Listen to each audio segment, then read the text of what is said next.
नमस्कार, मी संजीवनी Kadam Malvani food corner या YouTube चॅनलमध्ये तुमचा स्वागत असा। आज मी तुमका दाखवणार आहे दहीची कढी। मग चला सुरुवात करूया। कढीसाठी लागणारा साहित्य दही, बेसन, खोबरा, हिरवी मिरची, कोथिंबीर, धने, मोहरी, जिरा, मीठ, हळद, तेल आणि पाणी। आता आपण कढीसाठी वाटप वाटून घेऊया। कोथिंबीर, कढीपत्तो, धने,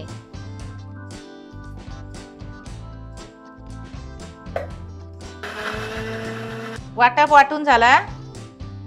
दही आणि बेसन, थोडासा पाणी एकत्र करून घेऊया।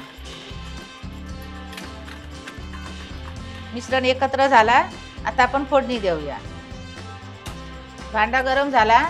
आता आपण फोडणी देऊया। लसूण टाकलंय, ती चांगली भाजून घेतलंय। आता तेल टाकूया।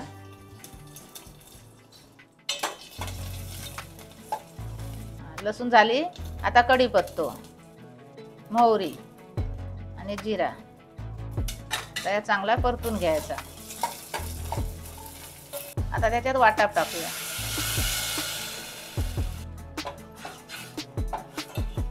हळद टाकूया 2 चमचे। आता आपण त्याच्यात मिश्रण टाकूया।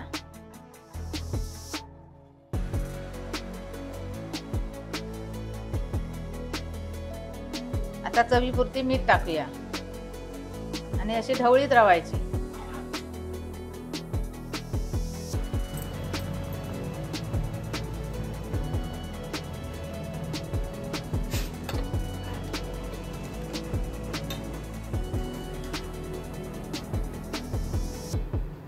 दहीची कढी मी बनवलंय, तशी तुम्ही पण बनवून बघा आणि ती भाताबरोबर खाऊन बघा आणि त्याची चव कशी लागते ती कमेंट करून सांगा। आणि अशा या नवीन व्हिडिओसाठी मालवणी फूड कॉर्नर या यूट्यूब चॅनलला लाईक करा, शेअर करा, सबस्क्राईब करा आणि बेल पण वाजवा। भेटूया आता पुढच्या व्हिडिओमध्ये। तोपर्यंत धन्यवाद।